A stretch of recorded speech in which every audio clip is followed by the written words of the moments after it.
Good evening, you're watching Just the News. I'm Amita Balachandra. We're going to start off with the Delhi violence. There are a lot of updates in this story. The Supreme Court today stopped the demolition drive against the alleged illegal constructions in Jahangirpuri in New Delhi, asking authorities to maintain status quo. Now, the Supreme Court said that the matter will be heard tomorrow.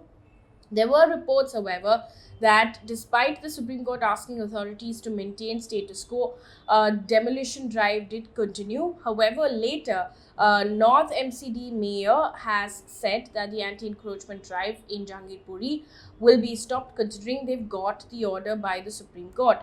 Now, the anti-encroachment drive comes after clashes that took place on Saturday where 9 people, including 8 policemen, were injured in the violence between two groups. 25 people have so far been arrested. Out of that, 5 of them have been charged under the National Security Act, which allows detention up to a year without any charge. Now, the police have said that there is no evidence so far that the violence was planned. In the meantime, there are many reactions that are coming in. Delhi Deputy Chief Minister Manish Sisodia, for instance, attacked the BJP after the demolition drive was carried out in Jahangirpuri. He said, and I quote, this drama of breaking illegal encroachments is being done now. In the past 15 years, why did the MCD allow these encroachments to come up? The illegal constructions that were cleared today, which Neta of the BJP took the money and made these constructions, end quote. Meanwhile, in Maharashtra, police have detained Abhay Matne, who is BJP's Achalpur city unit chief, and 7 to 8 people from the party for allegedly putting up a saffron flag at Dulha Gate on Sunday. Now, according to the police, the act of hoisting this flag led to a clash between two communities, following which a curfew was imposed in Amravati's Achalpur and Parathwada. Now, the curfew in the twin cities was lifted between 6 a.m. and 9:30 a.m. and will be relaxed again in the evening on Wednesday. Police have said that curfew would continue as there could be more clashes. The situation has so far been peaceful after the curfew.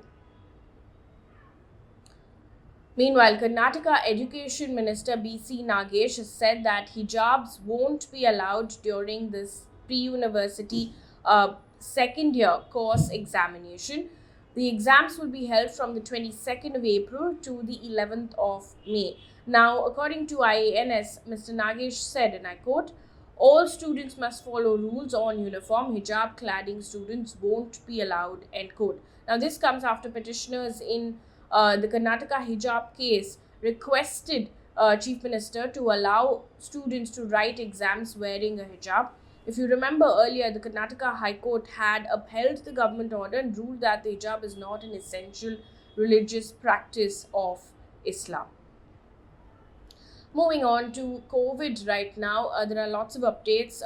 Starting off with the numbers, India has reported 2,067 new COVID cases and 40 deaths in the last 24 hours. That's an uptick of 66% higher than what was reported yesterday when the country recorded 1,247 new COVID cases. Apart from that, the Union Health Secretary Rajesh Bhushan has written to Haryana, Uttar Pradesh, Delhi, Maharashtra and Mizoram to enforce the adherence of COVID-appropriate behavior with particular emphasis on wearing masks in crowded areas. Now, Mr. Bhushan has raised a red flag and directed them to maintain a strict watch and take preemptive action in any areas of concern to control any emerging spread of infection. Now, the Delhi Disaster Management Authority, while we are talking about rising cases, has held a meeting today and announced that mask mandate will be compulsory in Delhi. A fine of 500 rupees will be imposed in case of violations. On the 1st of April, Delhi had announced that no fines will be imposed for not wearing masks. Now, Delhi has reported 632 new COVID cases in the last 24 hours. Following suit, Haryana has made wearing masks compulsory for 4 districts that are bordering Delhi: Gurgaon, Faridabad, Sonipat and Jhajjar. Now, today, Haryana recorded 310 new COVID cases, of which 225 were found in Gurgaon and 67 in Faridabad. Moving on from this now, 4 men who were stuck in a sewage treatment plant died in Haryana's Hisar on Tuesday evening. They entered a sewage treatment plant tank to repair a motor. Now, the Deputy Commissioner has ordered a magisterial probe. The family members and villagers protested against the district administration and demanded 1 crore rupee financial assistance and a government job for one family member of each of the deceased. Moving on right now, the University Grants Commission has now allowed academic collaboration between the Indian and foreign colleges in a move that will make it easier for Indian students to study in foreign universities, even earn a degree from one, and vice versa. Now, according to Hindustan Times, credits have to be earned after attending offline classes only. Now, the programs can be offered from undergraduate to PhD level. The regulations are likely to come into effect from 2022-23 onwards. Meanwhile, speaking at a 3-day global AYUSH Investment and Innovation Summit in Gujarat, Prime Minister Modi has said that India will soon launch the AYUSH Mark to recognize traditional medicine products, which will give the authenticity to qualify AYUSH products of the country. Now, India will also start the AYUSH Visa category for those who come to the country seeking traditional ways of treatment. Also in the news, President Ramnath Kovind has given his assent to the Criminal Procedure Identification Bill, which allows police to obtain physical and biological samples of convicts and those accused of crimes. Now, it also empowers a magistrate to order measurements or photographs of a person to be taken to aid the investigation of an offence. Now, the data will be stored in a central database. Now, the act, which replaces the Identification of Prisoners Act 1920, was passed by Lok Sabha on the 4th of April and Rajya Sabha on the 6th of April. Let's take a look at business news right now, starting off with the International Monetary Fund, which has sharply cut India's GDP growth forecast for FY23 to 8.2% from 9%, citing Russia-Ukraine war. Now, the IMF's projection of India's retail inflation is now at 6.1%, higher than the Reserve Bank of India's forecast at 5.7%.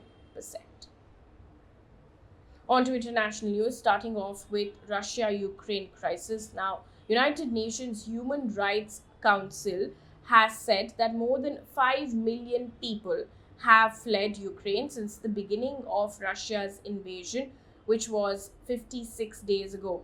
Now, in the meantime, UN Secretary General is calling for a 4-day halt in fighting in Ukraine, starting Thursday to coincide with the Orthodox Christians' Holy Week observances.